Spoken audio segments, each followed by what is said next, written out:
Welcome to Changing the Sales Game on webtalkradio.com. I'm your host, Connie Whitman, and my guest and I are excited to share this time with you. Now, as you listen to the show, no matter where you are in your career, business, sales, if your full-time job is sales, I really understand that word sales kind of throws us into a tailspin and we feel icky and sleazy and we hold ourselves back, right? And we have that record player that plays so darn loud in our head. So to help you navigate changing your sales game, whatever that means to you, or wherever you are in your journey, in the show notes, I have my communication style assessment. It's my gift to you. If we could tap into our natural communication superpowers, as well as identify our communication blind spots, magic really does start happening. And that whole sales conversation truly does become easy. So again, the link's in the show notes, my gift to you. I hope it helps you navigate the change that you're seeking. Now, my quote today to set the stage for the topic is by Matt Cutts. And Matt says, SEO is like a resume. You polish it so you have your best foot forward. Now, as you can see from today's quote, yep, our topic is going to be SEO and SEO rankings. And I've asked my guest today to come back for a second time to discuss SEO, since I'm still working on leveraging my SEO, my business model, my website, all of those things that go into it. Now, Matt and I did a show on my other podcast, Enlightenment of Change, and I will put that link in the show notes so you get kind of a perspective, a bigger perspective, let's say, of the SEO. So I am personally excited to hear Matt's thoughts about SEO generation, Google Analytics, and how to leverage this unforeseen power behind all of our websites. So Matt made Diamante is my guest name. Now, Matt founded HeyTony, a leading digital marketing agency. By 2023, under his guidance, HeyTony collaborated with industry titans like Canada's premier bank, Labatt, Anheuser Busch, Nivea, and Coppertone, while also bolstering numerous small businesses. He's really passionate about work-life balance, and Matt ensures HeyTony's service drive meaningful business growth, allowing clients to lead enriched life. Please help me welcome my wonderful friend north of us, Matt Diamante. Thank you, Matt, for being on. Yeah, absolutely. It's great. It's funny that you mentioned work-life balance and that I am so passionate about it. I do these things, and we're going to get into SEO in a moment, but I have this roller coaster that I'm on, and I'm, right now I'm on the down where I'm like burning out because I do need work-life balance. We all do. But a lot of the times I'm a business owner and I'm a marketer, and this is also like partially my hobby as well as my business. So I'm passionate about it. So at nighttime or, 6 a.m., I will wake up and I will start working because I'm like, this is fun. I'm having a good time. This is sick. And then I will just do that. Like I've been doing it now for a month, and I'm starting to experience burnout because I'm starting work at 6 a.m. to like 6, 7, 8 p.m. And like, to me, I'm like, oh, I'm just like doing something that I really enjoy. And now I'm experiencing burnout. And my wife knows the pattern. Even my accountant notices the pattern. He's like, things slow down a little bit, then you ramp up, then you burn out, then you slow down, and it's just a vicious cycle. But yeah, that's I just want to say that about work-life balance. You definitely need it, and I need to get back there. Yeah, but here's the thing. You're noticing when you go down that rabbit hole and you're not coming back out, if you will. So Yeah. I think it's important that you're noticing it. Additionally, that the people that are closest to you see the signs, because sometimes we're so entrenched in business and our thoughts are always about business. Yeah. It's funny that you say that. This morning I woke up, Matt, and I was like, oh my God, in the middle of the night, I keep waking up thinking, oh, that's a good idea. Oh, that's a good idea.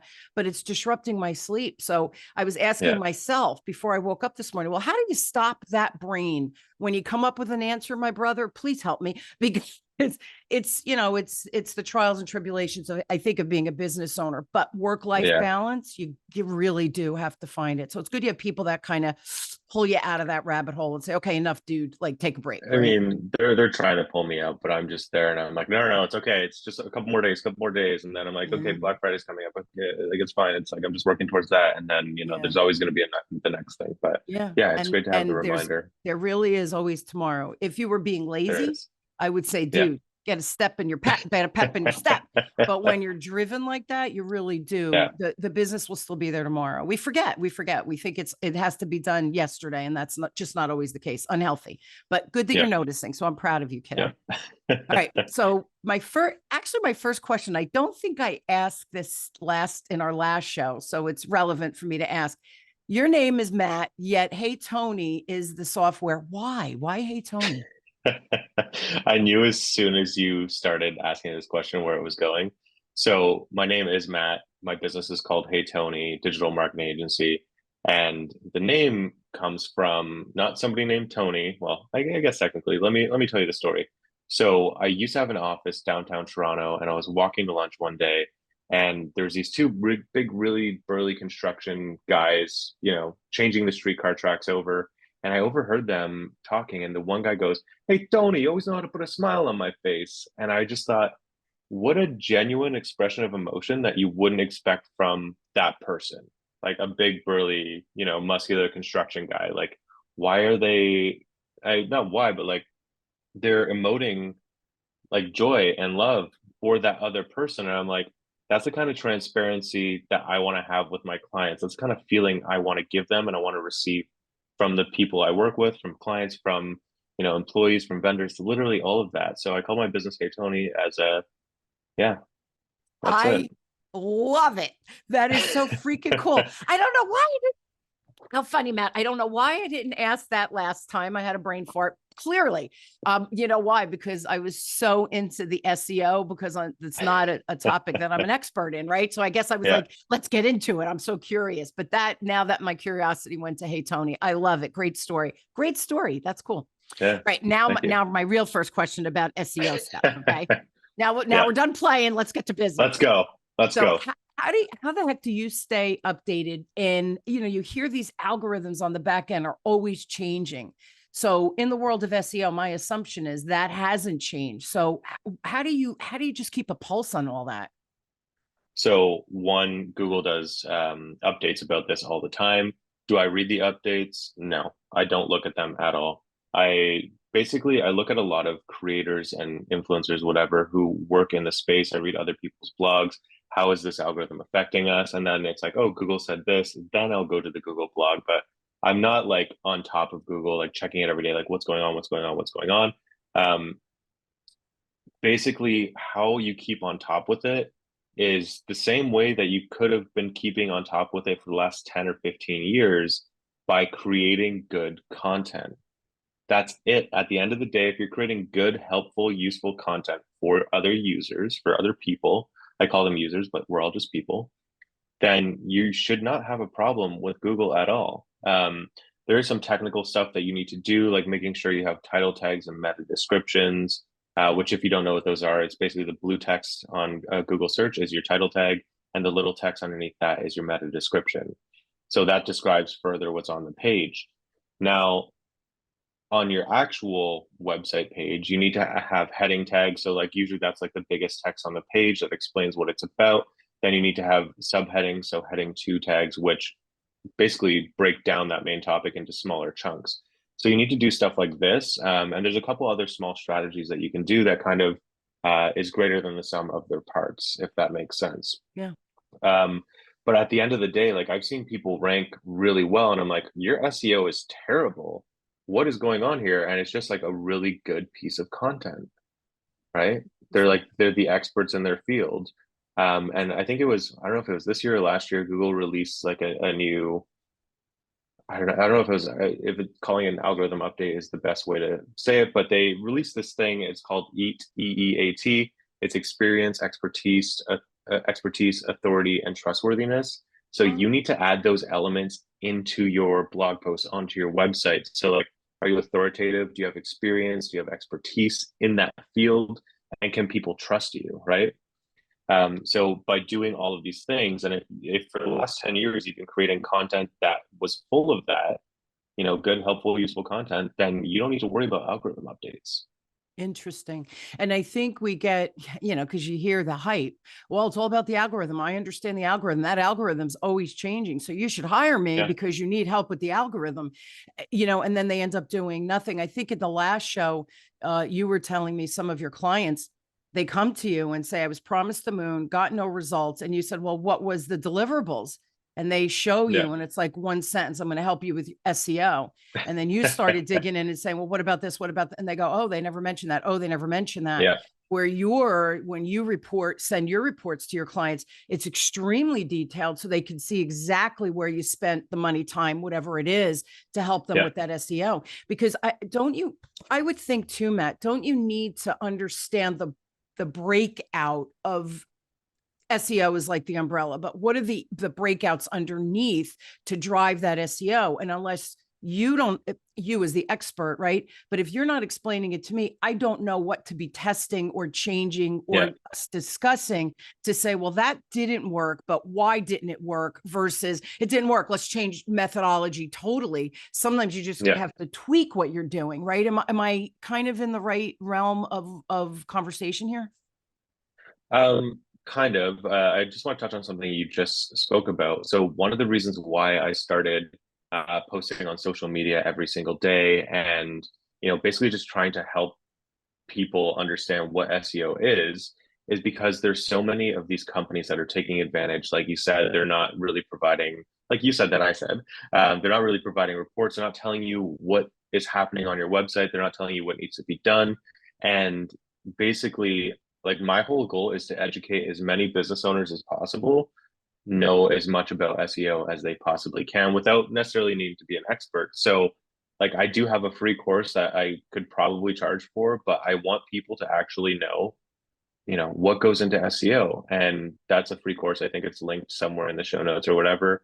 But yeah, that's basically it. And I think I got that from when I was in college. I was taking a program called Advertising and Marketing Communications Management, which is a long way to say account manager. So you're being brought up to or educated to manage teams of creative people, manage teams of data people, like whatever it is. And in that program, you have to learn a little bit about SEO, a little bit about web design, a little bit about traditional like newspaper marketing and CPMs and all that kind of stuff. You have to learn like a variety, even Photoshop. Like I was like, when am I ever going to use Photoshop in my life? And now I use it on a daily basis because of that program. I was like, okay, this is useful kind of thing. And basically it's to say, okay, you can know if somebody's BSing you when you're managing them because you know how to do a little bit of all of this. And that's basically what I want people, like business owners, people who are following, people who are watching these videos, people who are listening to this podcast. I want you to know enough about SEO so that you don't get screwed. Yeah. And you know what questions to ask, right? That's Yeah. the other piece of the puzzle. And it's funny when I do my training, CEOs and the executive division head, I always ask, I think, and I don't make it mandatory, right? Because who am I? They don't report to me, certainly. But I Yeah. always say, look, it's a good idea because then when you start coaching them as piece of the program, right? We have to inspect what we expect. We do that through coaching.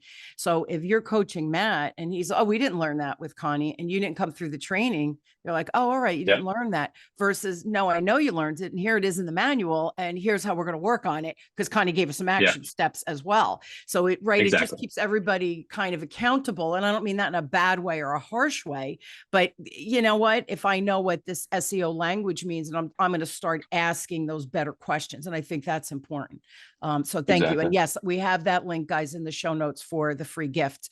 And it's the free course. And I think that's a great place to start because before you even go out on the journey of I'm doing SEO, is it right? Is it wrong? Could it be better? Who knows? Do the course. Now now you're armed not only with the little bit you do know from your own stuff, but now you can ask more dynamic and on point questions to truly get in the nooks and crannies, if you will, and tweak them to make that better output with the SEO generation. So cool stuff. It's Absolutely. such a fascinating topic for me because I'm not, I'm older, Matt, and the whole analytics thing, it's a little much for my pea brain. Yeah. So when I meet people like you, I'm so curious because you make it sound so easy, and to me, I feel like it's just so darn complicated. So this is fun. This becomes fun for me. Hey Tony, Yeah. hey Tony, Hey, you're making it Tony. fun for Yeah. me, Tony. So there you go. All Yeah. right, next, I love go that. ahead. Yeah, you're Sorry, I so was just cute. gonna say too, a lot of times people will get paralyzed by analysis, by how much data there is out there. And like, it's like, well, what should I be tracking? This number went down, this number went up, which is good, which is bad. And it's just like, why you don't need to look at all of those numbers. And some agencies and some SEO people will just throw you, here's literally everything. And then it's like, you're like, okay, I guess they must be doing something. But like for me to pull that report takes 2 seconds. I click export, I download everything, I send it, I put it in a one spreadsheet and I send it over. Like that's not going to be helpful to you. So if you are hiring somebody for SEO or if you're already working on it, like you should be tracking how many clicks are getting to your website. Is that going up? Is that going down? If you're optimizing a page, if you're adding a new page to your website, just track how many clicks that page is getting. If did it go up or down? Track how many also impressions it's getting. So an impression is how many times it shows up on Google. So if somebody does a search and your page comes up in the results, that's an impression, even if nobody clicks on it, right? So that's like, you don't really need to track all this other stuff. You can, but you don't need to. Yeah. So almost ask for an executive summary on these key points, because that'll give you enough ammunition and info to be able to track to say, is our campaign working or not? So one of the examples, and I like that you said executive, what is it? Executive report? Executive summary. Summary. Yeah. So like, that's what we do with our clients. And of course, like we do provide all that other information, but like nobody's digging into that. Like, unless you're like a data nerd like me, like you're not going through spreadsheets and be like, oh, I wonder what this is, wonder what this is. But like, we include all of that for our clients. Like if you want to learn more, click this button and it'll load, all the keyword research for that specific page. It'll show you all the stat, like literally everything you need to know about that keyword, or what we're doing for that page. But people don't want to see that. They're just like, okay, you did 5 blog posts, you updated these 5 pages, you got me some backlinks, you did this, you did that. That's all they want to see. Like that could be 1 page, right? And then you can have the rest of the report.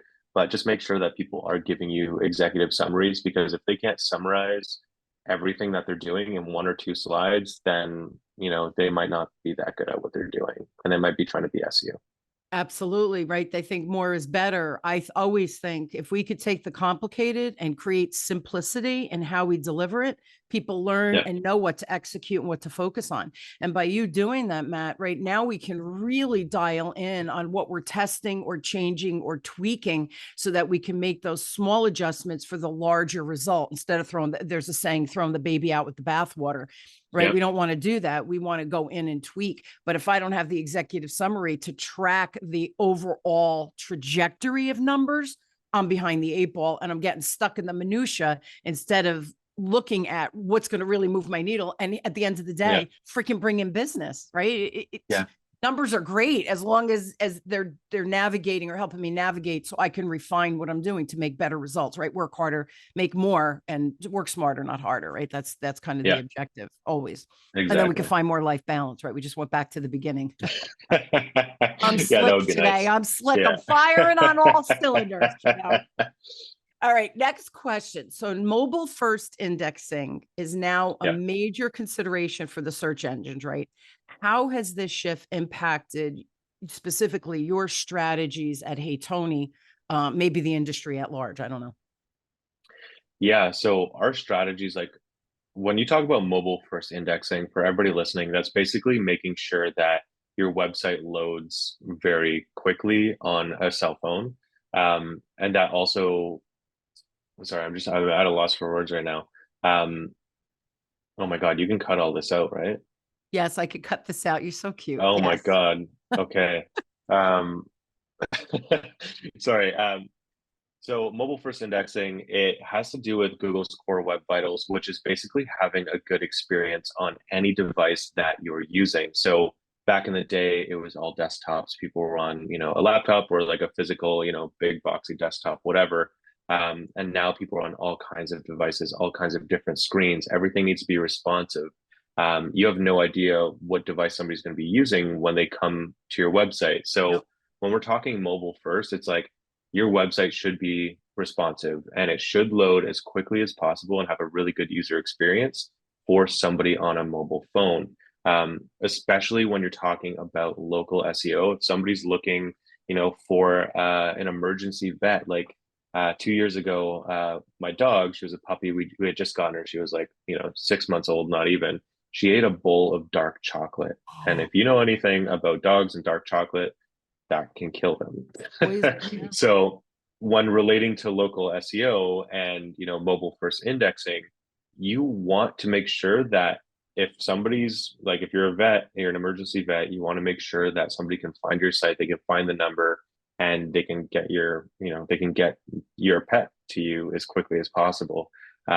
So that is super, super important. Like, and that's more of like in the health, spaces that it's like emergency stuff. But even if you're a contractor, an HVAC person, or a digital marketing agency, like people should be able to browse your website on any device that they want, and it should always look good. It should always be a good user experience. For us, this hasn't really changed because we've always optimized for mobile. And when I say optimized for mobile, I just mean making sure that the website is responsive, and that it's fast. This probably affected a lot of other people, and it also didn't affect anybody or some other people as well. But if like web designers or SEO people weren't focusing on mobile, they got hit big. Like none of our clients and I'm gonna knock on wood, but like none of our clients ever get hit by algorithm updates because we're not doing anything shady, right? And we're doing everything to provide the best user experience to the person visiting the website. And at the end of the day, that's what SEO is. You want to be helpful and you want to provide a good experience. So this is so fascinating when I see connections like this. So what you just described, right? When you do it right and you show up every day and you understand what the algorithm's doing, but it's all about that content. It's about making sure the back end is set up properly from the start. It's not an issue when these little changes happen. It's the same thing in sales, right? The people who are focusing on one thing and they're calling themselves an expert, and perhaps they're not. And I'm not saying that's a bad thing, right? Yeah. We got to all start somewhere. But then don't say that you're an expert. Say my expertise is in this specific piece of the SEO, if that's what you're looking for. But we're out there selling. Oh yeah, I could do that. Yeah, I could do that. I have to tell you, I was referred one of my first clients 22 years ago. And we've kept in touch through the years. I build relationships. They're long-term relationships. We give back and forth to each other. We get to know each other personally. They're intimate. It matters to me. I like depth in relationship, right? Not the superficiality. So about a month ago, she calls me on my business phone, which is so funny. She still has my business card from 20 years ago. I think that's adorable in and of itself, right? Talk about being relevant. But anyway, she called me and she had an executive director. She now is retired, but on boards of directors. And she says, I really want you to coach this, executive director. Oh, wow. And I said, let's meet. Let's talk about what you're looking to do, because certainly, yeah, I could do it. Right. Well, after talking to her, I said, I have to be honest. My expertise is not in the non-for-profit space. Could I help this person? Sure. I said, but if you're going to spend money, I have a friend, Mary, who has in 40 years, she's been in non-for-profit. Executive directors is who she works with. Like, it's such a perfect match. The same amount of money, you're going to get exponential results versus hiring me. And she said, but I want you because I know what you deliver. I know how much you care. And I said, but that's because I care. She can do a better job than me. And that's my biggest thing, Matt, in business. Stop saying you could do everything.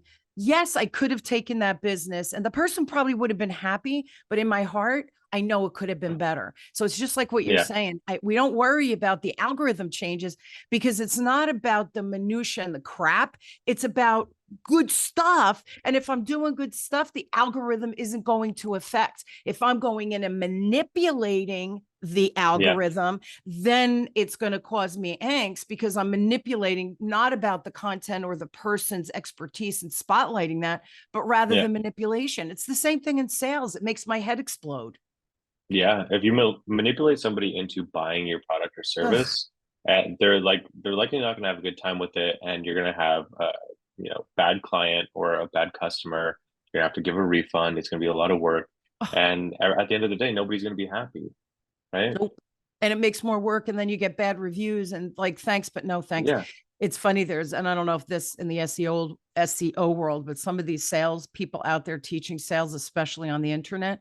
You shouldn't have anything under a $25,000 offer. To me, that is the most ridiculous thing. I have price points from $99 to, 6 figures what do Yeah. you need? Right? If you don't Yeah. need the full enchilada at the six figure, that and you need a $99 program or the free resource of the podcast, like go where you are. And that's why I have exceptional reviews, because I'm Yeah. honest, I think, in everything I do. It just makes my head spin. And the other thing, these big sales hype people, and again, I don't know if they do this on the SEO side, but they'll say things like, if you don't have a 25% refund request, you're leaving money on the table. And when I hear stats like that, my heart stops. I think, I don't want any refunds, because then I sold bad business in the first place. If it wasn't a good match, then that's a different story, right? We make mistakes. But Yeah. if I keep making mistakes, I'm selling crap, right? So you got to make I've sure we're the proof is in the pudding. Are you seeing that with your guys on the SEO side too? I'm just curious. Well, I was gonna say in the 10 years I've been doing SEO and digital marketing, I've given one refund, and that was earlier this year when I took on a client who was a nightmare. Yeah. And we did like I personally did like maybe 30 hours of work for her, and I was only charging her 1,500 bucks or something. So I'm like, already that's not worth my time. And she No. kept asking for more and more and more.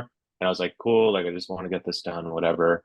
And then we got everything done. And then she disputed the charge with the credit card company. Like, and I'm like, well, I just wasted like a week's worth of work, Oh, like on that. But like, that's like the only time that's ever happened. And like, I have a very good sense for, if somebody's going to be a good or bad client. yeah. And don't be offended if I say, hey, like, if this isn't a good fit, I'm going to refer you to somebody else who I trust, Yeah. because I know I have a feeling. You know what I Yeah. mean? Just like I Um, did. yeah, Yeah. exactly. Yeah. But in terms of SEO, like there's nobody really like, I mean, there are a couple people trying to teach you how to start your own SEO agency and sell SEO, but like you shouldn't be selling SEO, if that makes sense. People should come to you because they're looking for SEO. I'm with you. So in my instance, I'm educating, at this point, it's probably like a couple million people have seen my videos, and 10,000 people maybe have taken my free course. So like I'm educating all of these people. They know they need SEO now. If they don't want to come to me, they're going to go to like call somebody else, and they're going to be educated on the conversation that they have with them. And it's just going to be a better match all around. Yeah. And that's if you're not ranking, you know, locally for SEO and you're an SEO agency, like you need to start doing that. And actually, as I'm saying that, I'm like, we're not ranking locally for SEO agency myself, because we just like we're working with clients and I'm making all these videos and I haven't had time. It's the cobbler's kids don't have Don't have shoes, or whatever shoes. that saying is. Absolutely. Yeah. Um, so I think that might be the next experiment that I do, like within my own groups and stuff like that. Is like, cool. Here's how we're going to get, my agency, my business, my website ranking higher for this term, right? We haven't touched it since we launched the website, and maybe that's like the next experiment that we work on. So I can double down. I love doubling down on things, right? So like even with this podcast, I can use clips from this for content for social media, so Yeah. it saves me time, right? Yeah. Like Yeah. it's yeah. Yeah, we got to be smart for sure as business owners. I love it. You're the other thing too. I like you use the word experiment on my stuff, because if we can experiment and see what's working, what's not with our own stuff, then we bring that to our client instead of saying, yeah, I could do it for you. I don't do it for me, but I could do it for you. Right. Yeah. All of a sudden, when we start to experiment, the results you're going to get for others is just going to be exponentially more. So, Yeah. again, it's just being real and making sure that you truly are, in quote, air quotes, you're the expert. I want to ask you, go ahead. You have something else to say? Because I want to ask you about No. the speed and the structure of the website, and like on that back end is, I know content, keywords, all of that, but does the speed and Hmm. structure matter too of the website? Your website should be fast, and it should load like almost instantly as quickly as possible, because if you are, if you just, excuse me, if you're going to a website and you're looking for information and you're waiting 1 to 5 seconds for a page to load to get that information, you're probably clicking that back button and then going to the next link Yeah. and seeing, oh, this information loaded right away. It's formatted nicely. This is great. I can find everything that I'm looking for very quickly. Those are the websites that win. Those are the websites that rank first. Like But I was just saying I don't rank that well for the keyword SEO like in my city, but our website is very, very, very fast. It's like 99 out of 100 like speed kind of thing. And that's because we know, and like, oh, sorry, I just need to preface this also with saying we do SEO on our own website. We just haven't focused on that one specific keyword. Right, right. I I don't understand want that. people to be like, Yes. okay, this guy doesn't Yeah. know what he's talking about. Right. There's Um, so many moving parts. Right. yeah. So when you come to my website, if you go to it, heytony.ca, it loads almost instantly, right? And if you go to a website, it doesn't load right away, you're probably going to go to another one. And I think the second part of your question was about structure, right? Yeah. So when you go to a website, the navigation menu should always be at the top. Like the ones on the side, like doesn't really make sense because then when you get on mobile, it's going to be at the top anyway. So put your navigation menu at the Um, top. That's where people are looking for it. Always at like the top right. That's going to be your contact button or your book button or your login button. Like all that stuff is over there. Your logo's going to be on the left or in the center, right? Your logo is never going to be on the right. That doesn't make sense. That's not how things look. So when we're talking about structure from top down, you have your menu there organized kind of in the way that I just described. And then you should have a block of something there that tells people what that page is about. You can have a video, but you should have text on that video, like an overlay saying like this page is about this topic. Don't use those words. Obviously, be more descriptive and not salesy, but informative. And then from there, you should have subheadings. You should have, paragraphs. Don't try to make things too long in terms of how many words you have in a row. If you have a very long paragraph, break that up into two paragraphs. If you have six paragraphs in a row, add images every two paragraphs, right? Or use a different subheading. Maybe that one subtopic on that page is too long. Um, Use bullet points, use lists, use videos on your actual website in your content. All of this stuff makes it a lot easier for a person to find the information that they're looking for, yeah. right? And if you're not formatting it in that way, it's just a big wall of text, Confusing. basically. Yeah, it's Yeah. confusing. Does having videos and those images, does that slow the website down? Like, how do I keep my website fast? Okay. So yes, videos and images can slow down your website. However, you want to be using, I think we're all familiar with JPEGs and PNGs at this Yes, point. yes. So you want to be using another file format, and this just came out a couple years ago. I actually believe it was 2020 that it came out, but now it's supported on like all major browsers and computers. It's called WebP, so WEBP. Instead of JPEG, that's what the file extension is. And by converting your images into WebP files, this is also called the next gen image format. Oh, And also, I'm pretty sure if you look up next gen image format, I'm the first link on Google. So you learn more about it there. If I'm not the cool. first link, I might be two or three, depending on where you are in the world listening to this. Um, but those image formats are basically a JPEG, but it's more compressed. And what I mean by more compressed is the file size is smaller, but the quality remains the same. Oh, Um, so by adding those to your website and replacing your images with WebP files, it'll be a lot quicker. Now, if you're going to add an image, or not, sorry, not an image, if you're going to add a video to your website, I always recommend just embedding a YouTube video on your website because when a video loads, it might be, 5, 10, 15, 20 megabytes on your website. And that's going to slow down your server. That's going to, take longer to load, especially if somebody's on a slower Wi-Fi or slower cell phone signal, whatever you want to call it, 5G, 4G, 3G, whatever. So I say upload it to YouTube, let YouTube take the bandwidth, yeah. and then that video will be embedded on your website. And there still is like you're not going to get around having a little bit of extra delay for having a video on your website. There's just absolutely no way around it. Even with the fastest servers, you're still going to get a notification through any speed testing thing that, hey, this can be improved. It's like, yeah, I know it can be improved, but like we're not like rocket scientists here. Maybe on the space shuttle, their videos load right away, but not for us.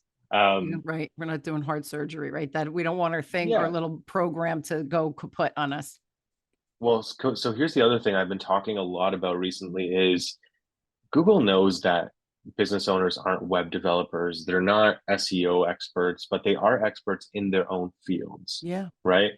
And your website does not need to be technically perfect in order to rank. Google knows this because, like, otherwise, what you have to spend tens of thousands of dollars Yeah. and hire somebody to do like a really professional website, do all your SEO, which like SEO, can cost you up to like $100,000 a year, Yeah. depending on what you want to do and how Yeah. competitive things are. So it's like, if yeah, they know, this is all a hypothesis at this point, um, and I think it rings true, but like not everybody's an expert on building websites on Yeah. SEO. They're experts in their field. So just put your expertise out there. And that goes back to what I was talking about before about having good content, right? Have good content, show your expertise, your experience, your authority, all that kind of stuff. Show that on your website as much as possible. And you don't need to say like signing off as Dr. So and so. Like you don't need to do that. Just showcase like, oh, I actually had this thing happen recently, and here's what I did about it relating to that blog post or that topic, right? Add in something else nobody can talk about. We don't have to change the website itself, but you'll have a blog section and that should be updated on a regular basis. Like my show gets updated onto my website, my 2 shows every week. So that Yep. adds to that quality content, if you will, or spotlighting me as the expert on, in this case, as we discuss sales and business growth, right? Whatever the content is. Exactly. Interesting. So we're out of time, but I guess this is maybe a yes or no, not an open-ended question, more of a closed-end question here, right? My technical Yes. jargon. Would you say that doing the quality content is more, if somebody's just starting out and they're thinking, oh, this SEO, I know I need to do it, 2024 is coming, and they're feeling that overwhelm, what would be that start point in addition to the free gifts, right? That has the link to help them with that, the language. That would be step number 1. But would Yep. step number 2 be the content, or would there be something else that you would throw in the mix? You said this was a yes or no question, and I don't know if I can answer it that way. Okay, then go ahead, answer. Oh, see, I'm so um, good at my open-ended questions, Matt. yeah. I can't help myself. So if I was coming in to a client who had a lot of great content on their website, but they're like, oh, I'm not ranking, like I'm not seeing any traffic from Google or anything like that. Yeah. And I look at their content, I'm like, wow, this is really well written. It's in depth. You're talking about like your experiences, you're helping people, you're being helpful. That makes my job a lot easier because then I can go in and say, oh, you might just need to like rephrase this or add in the keyword here or do a heading tag here. Cause like for us, what we do on my team, we write a lot of content for our clients. And when you're writing all that content from scratch, it takes a lot longer. We have to learn a little bit more about your industry, all this kind of stuff. And we don't necessarily have the expertise that you do. So when we see a website that has a ton of really great content, we look at that and we go, okay, this is going to be a lot easier to optimize, right? So write great content, get it out there. And sometimes I'm surprised. Well, I say I'm surprised. I'm surprised to see a not well optimized piece of content doing really well because it's really good. Like it's just a good piece of content. Yeah. So it's a good place to start. Yeah. Because then when you do bring someone in, we're saving time and money. Sign me up, right? If I could put the Yeah. legwork out with my zone of genius, that's where I should be playing, and then bringing in the expert with the SEO to do their magic. But if I do my Yeah. part, it saves time, it saves money. Everybody The wins. last That to me is, the yeah, last thing I'm gonna yeah, say, yeah. sorry to cut you off. Last thing I'm No, gonna good. say, make sure that each page on your website is at least 1,000 words. I'll repeat that, 1,000 words. If it's shorter than that, how can that be a quality piece of content? How can that be helpful? And how can that be the most complete information about that topic on the internet? Under Oh, 1,000 words, you're probably not going to see it. yeah. Oh, interesting. So there, I like that. I like tangible things. So everybody's going to go, it's 1,001. I think I'm good. Yeah. Or it's only 998. I better come up with 2 more words. That's not what we're talking about. It's about that No. 1,000 mark, right? I love it. Matt, thank you so much. Yeah. Everybody, No problem. you definitely need to, first step, me, it's all about the action, right? Matt knows me now. Information's beautiful and Matt is brilliant at what he does. And of course, I'm brilliant at sales. That's a beautiful thing. But what are you doing? What are you taking from the show? And what are you putting into action? That's where the rubber hits the road. That's where the magic happens. So if you have a question specific for Matt, email him at Matt, M-A-T. No. No, Don't email me. Sorry, don't I'm gonna email stop him. you there. No. Okay. Website, Yeah. If you have website. a question for me, you can contact me on social media, on Instagram or TikTok or anything like that. Do not email me. My email inbox is absolutely drowning, and I know I said that was okay when we set up this podcast for the first one. But please don't email me. I don't have time to get back to everybody. I'm And that's sorry. I do bad. want to Yeah. help. Yeah. Yeah. So the social media is a better platform. So if they go to Yes. your website, heytony.ca, because Matt's Yeah. in Canada, it has all that information that they connect with you on Instagram or on LinkedIn, wherever they play. Don't do LinkedIn. I hate LinkedIn. Don't do LinkedIn. Instagram. Yeah, I mean, I check LinkedIn like once a month and just accept people who want to follow me or connect with me, basically. Okay. So But Instagram's Instagram, best? TikTok, yeah, TikTok. Okay. So the yeah, quickies are the ones that yeah. are the way to go. So go to the website, heytony.ca, and then you'll be able to communicate with Matt if you have specific questions. The free gift I'm going to put in the show notes as well as the previous episode. We touched on a couple of different other topics. So if you're really interested, they're 2 quick episodes, but I think it'll give you a nice flavor. If there's any overlap, you could certainly fast forward through it. So yeah, Tony. See, I'm calling you Tony. Come Matt, on. it's Friday, baby. It's Friday. I'm tired. This old brain's tired. Yeah, Matt, I love you, my friends. You're brilliant. I think you're awesome. And I just thank love you. your heart-centered approach to business and how you deal with business owners and others out there. So if anybody needs help, reach out to Matt. I think even just have a conversation. And I think from there, you'll be able to create whatever that next step is for you, depending on what your objectives are. This is important information. Don't just let it sit, in the iPod or the iPod, listen to me, the Apple or wherever you listen. Don't just let it sit there and don't listen to the episode.